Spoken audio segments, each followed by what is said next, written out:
Quique y yo comimos carne humana en un lugar en el Marruecos español. Que tu esposo muere y que tú lo fuiste a desenterrar.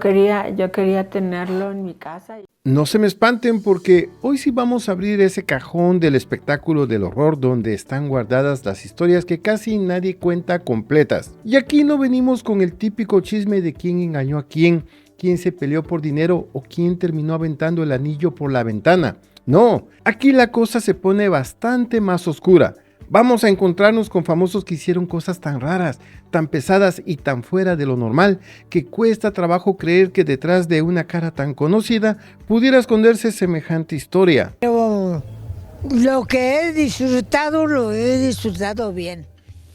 Pásenle, que aquí hay de todo, desde gustos tan extravagantes con la comida que hasta el estómago se persigna, muertos que ni después de enterrados pudieron descansar tranquilos, amores entre familiares que se salieron de cualquier raya, desapariciones que dejaron un misterio que ni el FBI hubiera resuelto fácil, jovencitas metidas en historias oscurísimas y hasta brujería y magia negra. ¡Ay, nanita! Aquí sí que vamos a destapar unas cosas que están para dormir con la luz prendida. Pues qué les digo, esto no viene ligero. Hay historias que parecen chisme ligero inventado en pláticas de vecinas, pero cuando empiezas a rascarle salen nombres, testimonios, juicios y cosas que hacen pensar que en el mundo de los famosos hay puertas que mejor ni abrir. La neta, hoy vamos a conocer ese lado del espectáculo que no sale cuando están sonriendo frente a las cámaras. ¿Qué tal, amigos de Tutoriales Gerberín? Qué gusto tenerlos nuevamente por acá. Suscríbanse al canal, píquenle a la campanita, déjenme su buen like y compartan este video con ese amigo que presume que ya nada lo sorprende. Porque hoy vamos a ver si es cierto. Esto se va a poner de espanto. Y como dijo mi tía Chuchis, vámonos a lo que te truje, chencha. Y empezamos con nuestro primer caso. Lin May, ni la tumba pudo separarla de su marido. ¿Podrías tú dormir abrazado a un cadáver durante varios días? Pues eso fue lo que precisamente hizo Lin May con Antonio Chi Shuo, el hombre con quien compartió alrededor de 25 años de matrimonio. Y agárrense, porque la cosa no empezó cuando lo desenterró. Desde que Antonio murió, Lin May tenía una idea bastante fuera de lo común.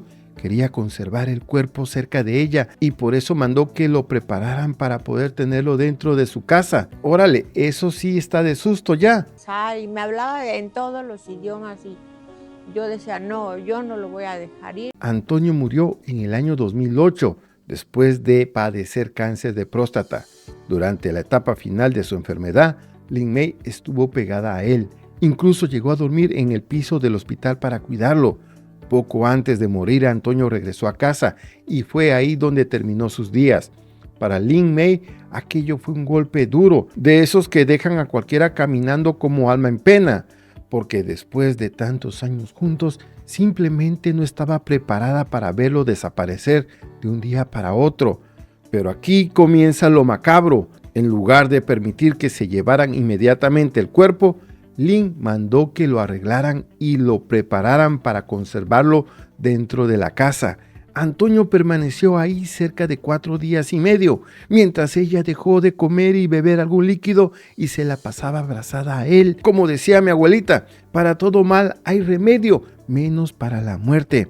Pero Lin parecía empeñada en encontrarle uno. La familia finalmente consiguió que aceptara enterrarlo. Llegó el funeral. Llevaron el cadáver al cementerio para darle cristiana sepultura, bajaron el ataúd y parecía que ahora sí se había terminado aquella historia. Mi mamá peleaba todos los días conmigo porque no lo vas a dejar descansar. Pero ni más paloma. Lin regresó a casa, pasó las horas sin él y aquello le duró menos que la promesa de un político en campaña. Al día siguiente ya había cambiado de opinión. Quería a Antonio nuevamente con ella en su cama. Y entonces hizo lo que a muchos ni en sus más terribles pesadillas se les pasaría por la cabeza. Sacó dinero, movió cielo, mar y tierra y logró que le abrieran otra vez la tumba para sacar el difunto. Así como lo oyen, Antonio llevaba apenas un día bajo tierra y Lin May ya estaba haciendo todo lo posible para llevárselo de regreso a su casa. Como quien dice, ni muerto se le iba a escapar. El cuerpo ya estaba embalsamado y ella se lo llevó nuevamente a su casa. Aquí sí que aquello de que hasta la muerte los separe salió volando por la ventana, porque esta mujer parecía responderle a la muerte: tú, espérate tantito porque todavía no termino. Me dijo, hija, tienes que dejarlo ir. Y fue con el único que yo me casé por la iglesia. Ya nuevamente en casa, Lynn volvió a acostarse junto al cuerpo de su marido y abrazarlo.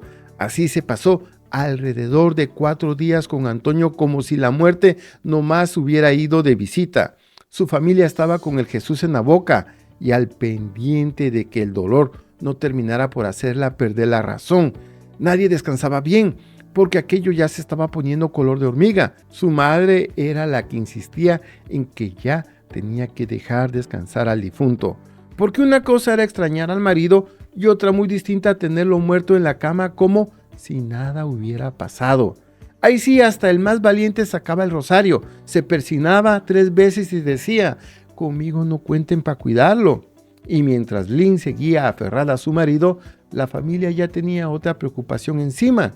El cuerpo no podía quedarse ahí eternamente y tarde o temprano podía comenzar a descomponerse. También estaba al pendiente de que algún vecino se fuera a enterar y aquella noticia corriera como pólvora por toda la colonia, porque ya se imaginan el chisme, que en casa de Lynn May tenían un muertito metido en la cama. Al rato no iba a faltar quien dijera que la vedette tenía una momia viviendo con ella, como quien dice: pueblo chico, infierno grande, y un secreto de ese tamaño no se tapa ni con la cobija más grande. La vedette tenía a Antonio bien acobijado, abrazadito y acomodado en la cama, y hasta sentía que su marido todavía conservaba su calor.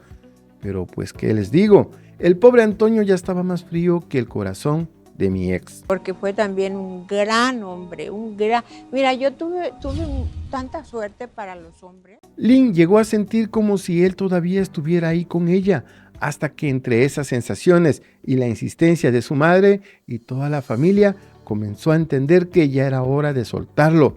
Por más amor que hubiera, el difunto ya le tocaba descansar y ella aceptar que esa despedida no podía seguir aplazándose. Entonces vino una cosa macabra, porque Lynn no llevó las cenizas al mar ni las guardó tranquilamente en una urna. No, señor, terminó esparciéndolas dentro de su propia casa, casi como si fuera desodorante ambiental para tener a Antonio presente hasta en el último rincón. En la casa, lo tuve en la casa muchos días. Después de semejante experiencia, a Lynn May como que se le acabó el miedo de los muertos, porque años después hasta terminó maquillando los cadáveres de sus compañeras vedette, Rosy Mendoza y Sasha Montenegro. La mujer ya parecía tener nervios de acero para esas cosas, pero pues tanto va el cántaro al agua hasta que se rompe. Después de andar tan quitada de la pena entre difuntos, ay nanita, comenzaron las noches de pesadillas. Veía personas, sentía movimientos y soñaba con monstruos que no la dejaban descansar. Ahí sí que Lynn decidió que una cosa era ser valiente y otra buscándole 3 pies al muerto, y mejor comenzó a mantenerse alejada de los funerales. Que me estaba volviendo loca. Podemos decir que él y don Guillermo fueron el amor de tu vida. Y aquí la pregunta es: ¿crees tú que Lynn May hizo todo aquello porque 25 años de amor no se pueden enterrar en un día para otro? ¿O consideras que mandar a sacar a tu marido de la tumba para volver a dormir abrazada con su cadáver ya es una cosa demasiado macabra? Seguimos con nuestro segundo caso, María Félix, el amor prohibido que encontró dentro de su propia casa. María Félix tuvo a sus pies algunos de los hombres más poderosos, ricos y famosos de la época, pero hubo uno que le movió el tapete desde muchos años antes de convertirse en la doña. Y para encontrarlo no tuvo que salir a la esquina, porque vivía bajo su mismo techo. Era su propio hermano, Pablo Félix. Y agárrense, porque aquel muchacho era guapo, elegante, de buena presencia y tan cercano a María que entre los dos comenzó a crecer un cariño que se estaba saliendo peligrosamente del huacal. Y estar cerca de mi hermano me parecía lo más natural del mundo. María creció en una familia numerosa de Sonora, entre tantos chamacos corriendo por la casa. Estos dos parecían tener su propio mundo, eran muy unidos, se entendían, disfrutaban estar juntos y María sentía por él una fascinación que ya no parecía simplemente cariño de hermanos. Como quien dice, Cupido se metió por la ventana equivocada y fue a dejar la flecha justamente donde no debía. Y aquí la cosa comenzó a ponerse color de hormiga, porque la familia terminó dándose cuenta de que aquella cercanía estaba tomando un rumbo demasiado extraño y peligroso. No era cuestión de hacerse de la vista gorda y esperar a que les pasara. Así que decidieron poner tierra de por medio y mandaron a Pablo lejos, muy lejos, a un colegio militar en la Ciudad de México. Más claro ni el agua. Cuando la lumbre empieza a acercarse al petate, alguien tiene que echarle agua antes de que se queme la casa. Pero mi madre se dio cuenta de que mis relaciones con Pablo no eran como la de todos mis hermanos. Para María aquello fue un golpe durísimo, pero la familia prefirió poner tierra de por medio antes de que ese cariño siguiera creciendo y la cosa se calentara más de la cuenta. Al final, todo quedó en sentimientos y una cercanía demasiado intensa, pero quién sabe qué hubiese pasado si Pablo se quedaba bajo el mismo techo. Su hermano terminó haciendo su vida lejos de ella, pero en diciembre de 1943 ocurrió la tragedia. Pablo tenía apenas 26 años cuando sufrió un accidente con arma de fuego en la Ciudad de México. Aquello destrozó a María Félix, porque el hermano del que ella estaba enamorada había muerto demasiado joven y ahora sí lo había perdido para siempre. Por un tiempo, María buscó en otros hombres el parecido con su guapísimo hermano Pablo, aunque a decir verdad, aquel gusto se le fue quitando, porque años después apareció Agustín Lara, y pues qué les digo, mucho talento, mucha poesía y mucho piano, pero parecido con Pablo ni de lejos. Yo ya no podía estar mucho tiempo cerca de él, sentarme en sus piernas o treparme en su espalda. Lo curioso es que María jamás trató aquel sentimiento como un secreto que tuviera que llevarse a la tumba. Con los años habló de Pablo como ese amor prohibido de juventud que nunca llegó a consumarse. Y vaya ironía, una mujer que después tuvo a galanes haciendo fila, primero perdió la cabeza por el único hombre con el que jamás podía hacer una vida. Y aquí la pregunta es, ¿crees que la familia de María Félix hizo bien en mandar lejos a Pablo antes de que la cosa se calentara más? ¿O consideras que María habría terminado entrando en razón por su propia cuenta? Aquí viene nuestro tercer caso. Gloria Trevi, la bebé que murió y después desapareció. Hay historias que por más años que pasen siguen oliendo raro. Hay historias que por más años que pasen siguen oliendo raro. Y la muerte de Ana Dalai es una de ellas. La bebé de Gloria Trevi, Sergio Andrade, murió con apenas unas semanas de nacida mientras todo el grupo estaba escondido en Brasil. Pero lo verdaderamente macabro vino después, porque no hubo hospital, no hubo certificado de defunción, no hubo funeral y tampoco quedó una tumba donde alguien pudiera llevarle flores. Arrojó el cuerpo sin vida de Ana, la hija de Gloria Trevi. Aquella casa ya no era una olla de presión. Sergio Andrade mandaba como si fuera dueño hasta del aire que respiraban. Gloria era la gran estrella del grupo y alrededor vivían varias jovencitas completamente metidas en aquella dinámica. Una noche Karina Yapor encontró a Ana Dalai sin reaccionar y llevó la pequeña hasta donde estaban los demás. Ahí comenzó el corredero. Intentaron reanimarla, pero la bebé no respondía. Lo lógico habría sido agarrarla y salir disparados al hospital, pero aquello no ocurrió.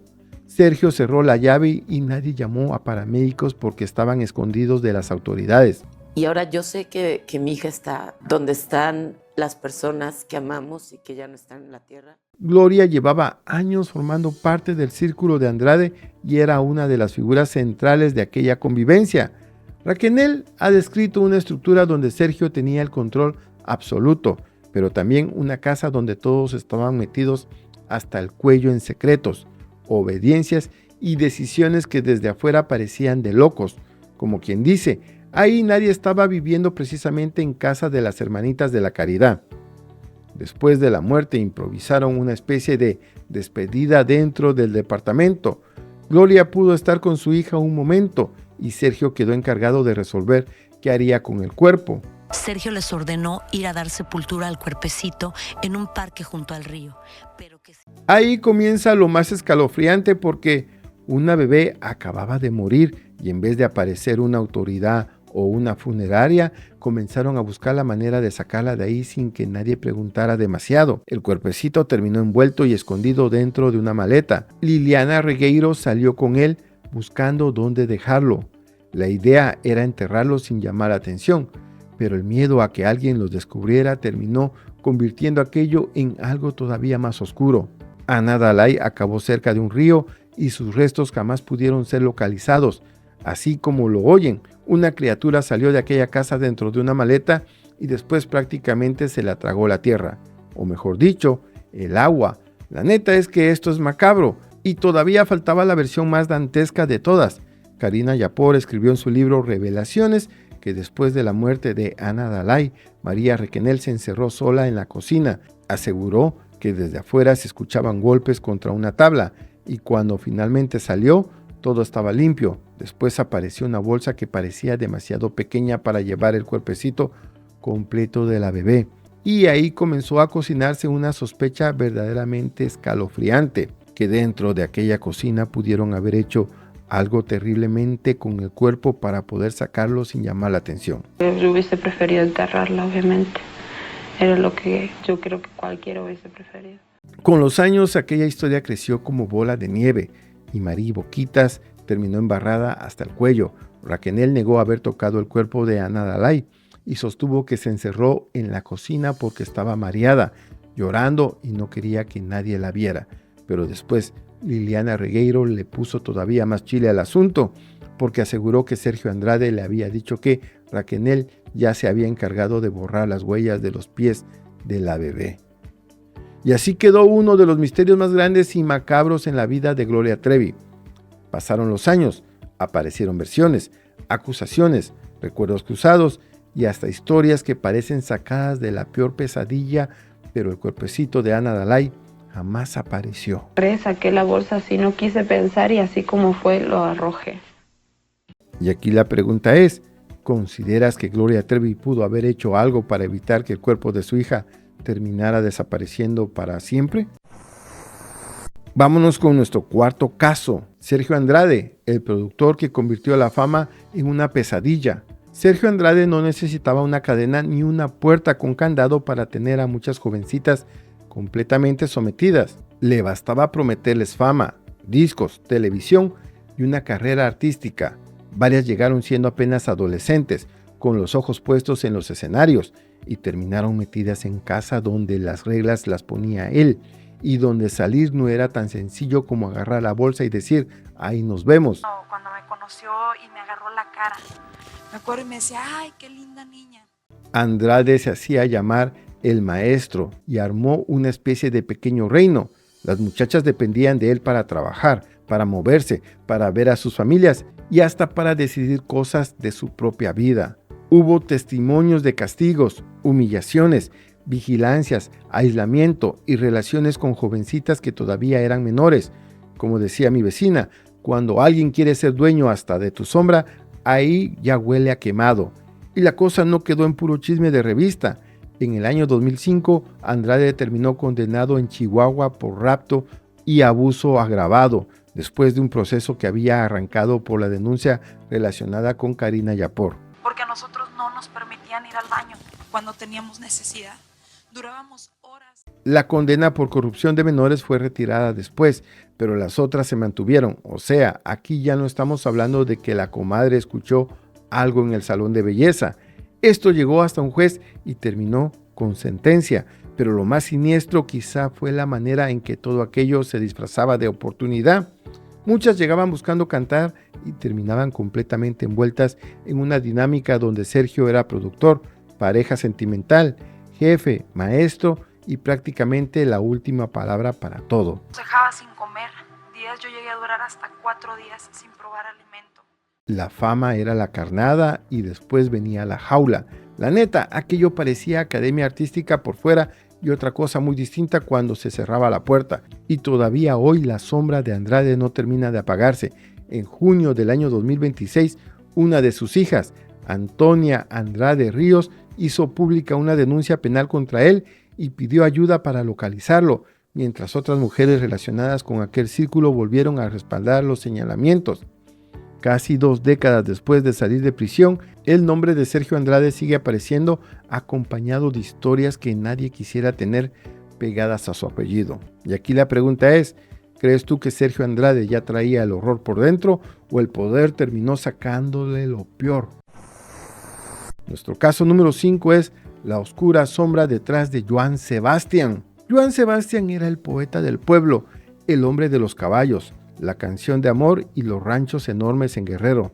Pero detrás de esa imagen de señor campirano, sombrero bien puesto y guitarra en mano, comenzó a crecer una historia bastante oscura.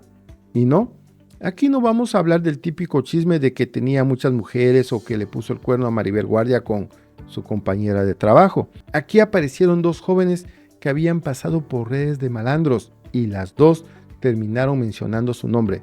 Una de ellas, identificada como Amanda, aseguró que había caído en ese mundo cuando apenas tenía 12 años. Terminó en un lugar de Tasco, donde llevaban niñas y adolescentes para explotarlas, y ahí aseguró haber visto a Joan Sebastián. En un prostíbulo de Tasco, en ese lugar en el que ella estuvo sirviendo. Supuestamente ubicó al cantante dentro de aquel ambiente y hasta recordó que llevaba regalos para algunas jóvenes.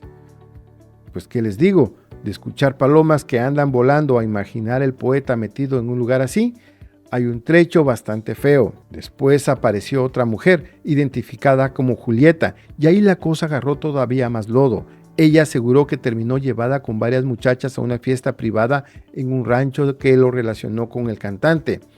Antes de moverlas para allá, dijo que los hombres que controlaban a las jóvenes enseñaban fotografías para escoger quién iba y quién no. Varias eran menores. Ahí ya no estamos hablando de una fiesta de pueblo con bandas y carnitas. Aquello sonaba a otra cosa muy distinta y no hay que tener mucha imaginación para saber de lo que se trataba esta cosa. Grandes, que eran personas de 10 años a 20, y las chicas, que eran personas de 2 años. Y como si faltara chile en la sopa, años antes Joan Sebastián había tenido broncas con rumores sobre lo que ocurrió alrededor de sus ranchos. Cuando militares revisaron una de sus propiedades, él respondió con esa ironía tan suya, que si tenía cientos de hombres armados, pero armados con picos, palas, machetes y herramientas para trabajar la tierra. En ese momento la frase hasta causó gracia. Después, cuando comenzaron a salir estos testimonios, más de uno volvió a acordarse de las famosas palas y dijo, caray, aquí quedó demasiada tierra removida. Sí, traigo 500 o más hombres armados con picos, palas, machetes. Lo más curioso es que las mujeres ya habían hablado ante las autoridades cuando Joan Sebastián todavía estaba vivo. Amanda lo hizo en el 2014 y Julieta en junio del año 2015. El cantante murió apenas unas semanas después, en julio de ese mismo año. Pero el verdadero bombazo llegó en el año 2017, cuando el periodista Héctor de Mauleón sacó esos testimonios a la luz y ahí sí medio México volteó a ver al poeta del pueblo con otros ojos.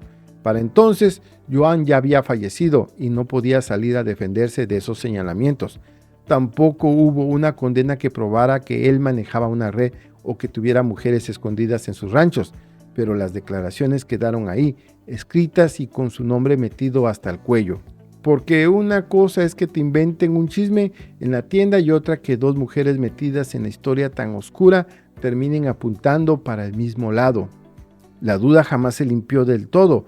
Joan se fue a la tumba convertido en uno de los grandes ídolos de la música mexicana, pero detrás quedó una sombra incómoda que cada cierto tiempo vuelve a salir. La neta, hay manchas que ni con toda la lluvia de Juliantla terminan de borrarse. Y aquí la pregunta es, ¿crees tú que esos testimonios dejaron una sombra demasiado grande sobre Joan Sebastián? Te leo en los comentarios. El oscuro secreto que Luisito Rey se llevó a la tumba. ¿Qué puede ser peor que perder a tu madre? No saber durante décadas si está viva, muerta o dónde terminó. Ese es el agujero negro que quedó en la vida de Luis Miguel y sus hermanos desde que Marcela Basteri desapareciera sin dejar rastro. Pero mientras pasaban los años y nadie encontraba una respuesta, todas las miradas comenzaron a voltear hacia un hombre que conocía demasiado bien sus movimientos, Luisito Rey, su esposo y padre de sus hijos. Empieza el rum rum de que a lo mejor Marcela no vuelve a aparecer.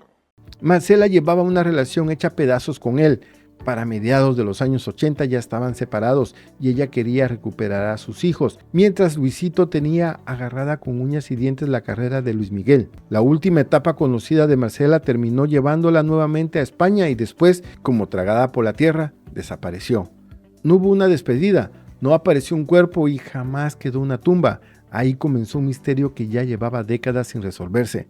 Pero años después, el actor Andrés García soltó una bomba que puso los pelos de punta a todos. A las afueras de Madrid, donde un día Luis Rey lo invitó a pasar unos días. Él había sido muy cercano a la familia y conocía a Luisito, a Marcela y hasta ayudó a Luis Miguel cuando comenzaba su carrera. Y en medio de toda aquella confianza, el padre de Luis Miguel habría llegado con una petición que hasta el más valiente le afloja las rodillas. Quería ayuda para acabar con Marcela.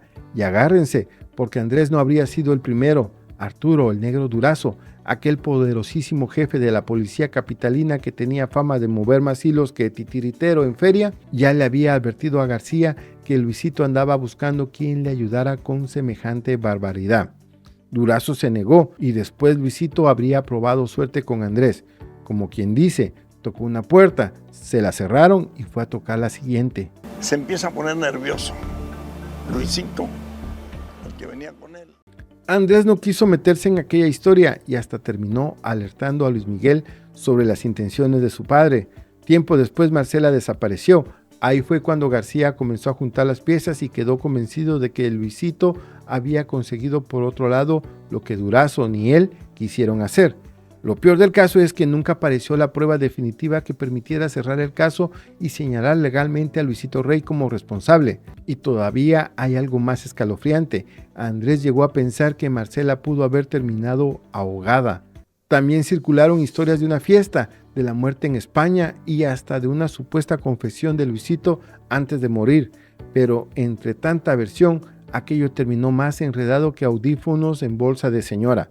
Lo único que nadie consiguió fue lo más importante, encontrar a Marcela. Luisito Rey murió en 1992 y con él se cerró una de las pocas cosas que quizás podía explicar qué ocurrió realmente y se llevó el secreto a la tumba. Marcela nunca reapareció y sus restos tampoco han sido identificados de manera concluyente. Pasaron los años, Luis Miguel contrató investigadores, aparecieron mujeres que supuestamente podían ser ella y cada cierto tiempo alguien asegura tener la respuesta. Nada terminó cerrando el misterio y ahí está precisamente lo macabro. Luisito Rey murió, Andrés García también murió, el negro Durazo se fue hace muchísimos años y Marcela continúa siendo una ausencia sin explicación. Porque vean amigos, los muertos se llevan secretos que ni a patadas regresan y aquí parece que alguien se llevó uno bastante grueso. La pregunta es, ¿crees tú que Luisito Rey se llevó a la tumba la verdad sobre Marcela Bastieri? Te leo en los comentarios. Nuestro caso número 6 es el de Diego Rivera. Se metió con la hermana de su esposa. El pintor tenía fama de enamoradizo y Frida Kahlo sabía perfectamente que su marido era más ojo alegre que niño en juguetería. Por su vida habían pasado varias mujeres y el matrimonio ya había sobrevivido a más de un cuerno. Pero Diego terminó haciendo algo que Frida le dolió hasta el tuétano, porque entre tanta mujer disponible fue a poner los ojos justamente donde más daño podía hacer, en Cristina Kahlo, la hermana menor de su propia esposa. Y aquí está lo retorcido del asunto. Cristina y Frida eran uña y mugre. De hecho, era la hermana más cercana a la pintora. Cuando Cristina se separó de su marido y necesitaba salir adelante con sus 2 hijos, Frida la acercó todavía más a Diego y hasta consiguió que trabajara como su asistente. Ella siempre estuvo celosa de toda la atención que tuvo Frida, no solamente cuando era pequeña. O sea, Frida prácticamente metió a la hermana al gallinero sin imaginarse que el gallo ya andaba volteando para el otro lado. Diego comenzó a pintar a Cristina y la convirtió en una de sus modelos favoritas. Incluso llegó a retratarla sin ropa. Entre pincelada y pincelada, aquello dejó de ser solamente trabajo y los dos terminaron teniendo relaciones a espaldas de Frida. Y no fue un resbalón de una noche para luego hacerse los que aquí no pasó nada. Hay quienes sostienen que aquella relación se prolongó durante años y Diego hasta ayudó a Cristina a conseguir un lugar donde pudieran verse con mayor tranquilidad. Cuando Frida descubrió el pastel, ahí sí que ardió Troya. ella había soportado muchas aventuras de Diego, pero una cosa era que el sapo brincara de charco en charco y otra que terminara brincando hasta la cama de su cuñada. Aquello la destrozó, se alejó de Diego, se mudó sola a un departamento y también se rompió por un tiempo la cercanía que tenía con Cristina. Este cuadro probablemente lo hizo para molestar a Diego, quien amaba mucho su cabello largo y ondulado. Y Frida hizo algo que sabía perfectamente que a Diego le iba a arder. Tiempo después terminó involucrándose con León Trotsky, el revolucionario ruso al que Diego había ayudado a conseguir asilo en México y que además vivió con su esposa en la Casa Azul. Ahí el guacamole ya llevaba chile por los dos lados. Pero aquí viene lo que deja a cualquiera diciendo, estos tres necesitaban una limpia. Frida terminó reconciliándose con Cristina y también regresó con Diego. Después, incluso se divorció de Rivera en el año 1939 y volvió a casarse con él en 1940. Ahora, ¿por qué Diego hizo esto? Pues porque era Diego, no sé, creo que... Hay gente que tropieza 2 veces con la misma piedra, pero Frida agarró la piedra, se volvió a casar con ella y hasta la metió otra vez en la casa. Y aquí la pregunta es, ¿tú habrías perdonado a tu esposo después de haberlo encontrado con tu propia hermana? Nuestro caso número 7, Irma Serrano, la tigresa que jugaba con magia negra. ¡Ay, nanita! Si a usted le da miedo encontrarse una lechuza parada en la ventana a medianoche, espérese a conocer el lado más oscuro de Irma Serrano. La tigresa no solamente tenía fama de brava, deslenguada y de agarrarse del chongo con medio mundo, también cargó durante años con historias de brujería, magia negra y figuras del diablo y rituales que hacían que más de uno prefiriera saludarla pero de lejitos, así de ¡ay, señora! Caminó hacia una cortina negra y al abrirla reveló un altar oculto. Y lo más sabroso es que ella misma alimentaba esa fama porque reconocía su gusto por la magia negra y la relacionaba con vengarse de quienes le habían hecho daño. Así al estilo como hace ahora Niurka Marcos con su caldero. Pero aquella fascinación venía desde muy atrás. Irma relacionaba su acercamiento a lo esotérico con su nana, una curandera maya que había formado parte de su infancia. Con los años la niña terminó convertida en una mujer que no solamente hablaba de esas cosas, sino que parecía disfrutar viendo cómo los demás se ponían con el Jesús en la boca cuando descubrían que la tenía alrededor. Como quien dice, mientras otras artistas coleccionaban vestidos y joyas, la tigresa también le agarró cariño a las cosas bastante oscuritas. Y aquí entra Lucila Mariscal, porque a ella le tocó asomarse al camerino de Irma y casi salió rezando el Padre Nuestro para atrás. Las dos trabajaban juntas cuando la tigresa la invitó a pasar. La figura que se erguía en el altar mostraba unos cuernos enormes, pero no se trataba de Baphomet. Lucila se acercó, echó un vistazo y hasta ahí llegó su valentía. Adentro había una figura del diablo de cuerpo completo, negra, con cuernos, y en la entrada estaba una lengua de res amarrada con un listón rojo y con sangre.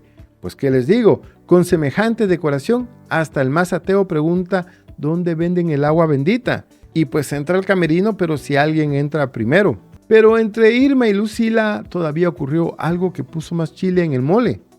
Tuvieron un pleito y la tigresa le soltó una advertencia. Ya verás. Unos 15 días después, Lucila sufrió un accidente al meter el pie en un agujero y terminó lastimada. Y aquí la pregunta es, ¿fue brujería?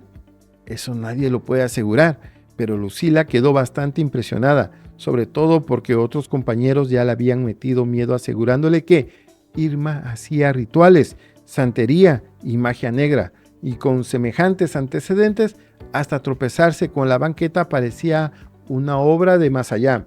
Y espérense tantito, porque todavía había una historia que parece sacada de una leyenda de medianoche.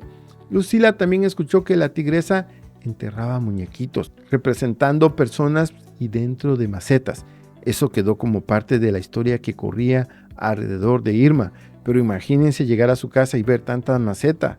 Ahí cualquiera se quedaba pensando si traían tierra, flores o algún muñequito con nombre, apellido enterrado hasta el fondo. Con la tigresa hasta regar las plantas daban nervios. Flotaba con la espalda encorvada.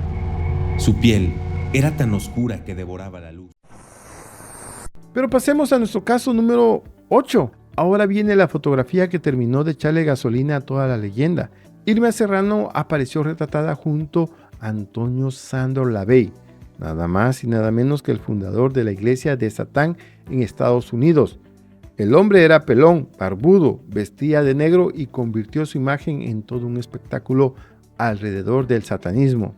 Ver a la tigresa junto a semejante personaje hizo que durante décadas corriera la versión de que Irma estaba metida hasta las chanclas en aquello, pero Irma tampoco hacía mucho para espantar los rumores. Hasta grabó una canción llamada Llamando al Diablo, donde jugaba precisamente con la idea de pedir ayuda a los demonios para vengarse de un amor.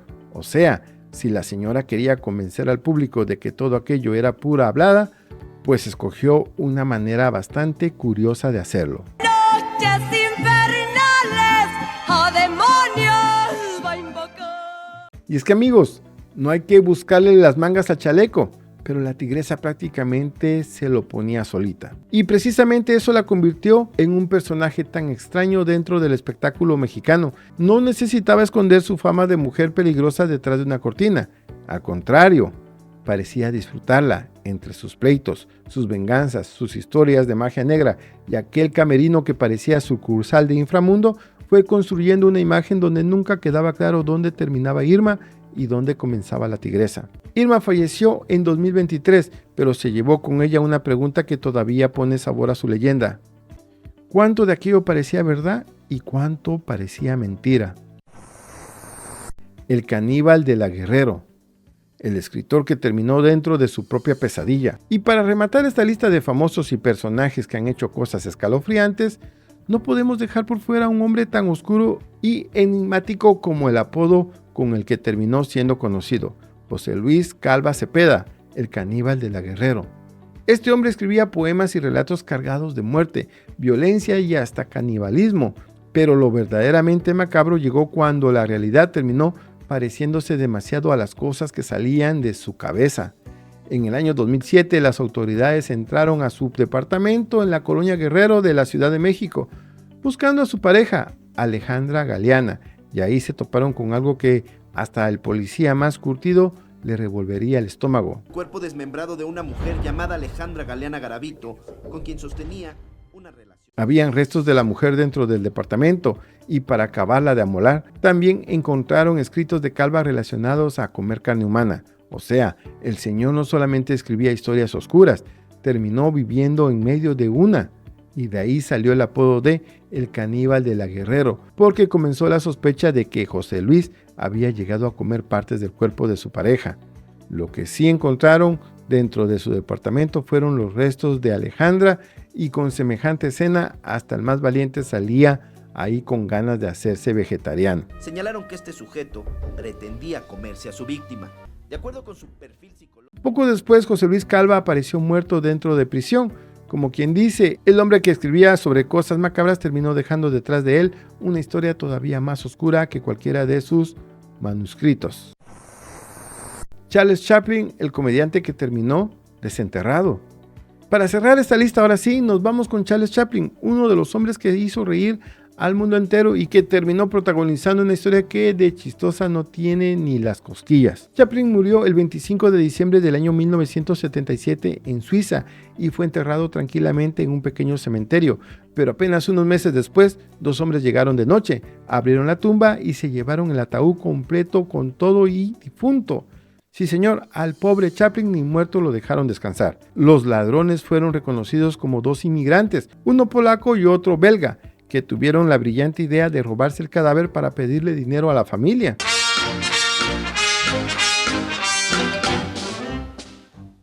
Querían alrededor de $600,000 a cambio de devolverlo.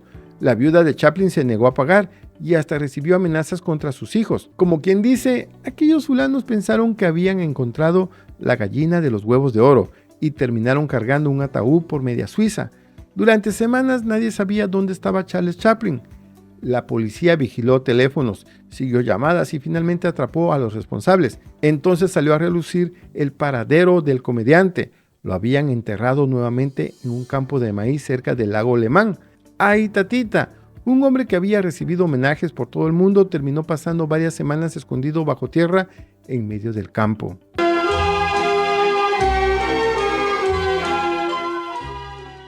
El cuerpo finalmente regresó al cementerio, pero esta vez la familia no quiso tentar nuevamente al diablo. Chaplin fue enterrado otra vez y sobre la tumba colocaron una gruesa capa de concreto para evitar que algún otro listillo iluminado llegara con pala en mano queriendo llevarse al difunto. Y es que vean amigos, la primera es culpa del vivo, pero la segunda ya sería culpa del muerto. Y así terminamos este recorrido por historias donde la realidad se puso más macabra que cualquier película de terror. ¿Y tú qué opinas? ¿Cuál de todas estas historias te pareció la más macabra y cuál jamás habías escuchado? Muchas gracias amigos de Tutoriales Gerberín por quedarse conmigo hasta el final. Si les gustó este recorrido por el lado más oscuro de los famosos, suscríbanse al canal, píquenle a la campanita, déjenme su buen like y compartan este video con ese amigo chistoso que disfruta de estas historias tanto como yo. Nos vemos en el próximo video y sígansela pasando muy bonito.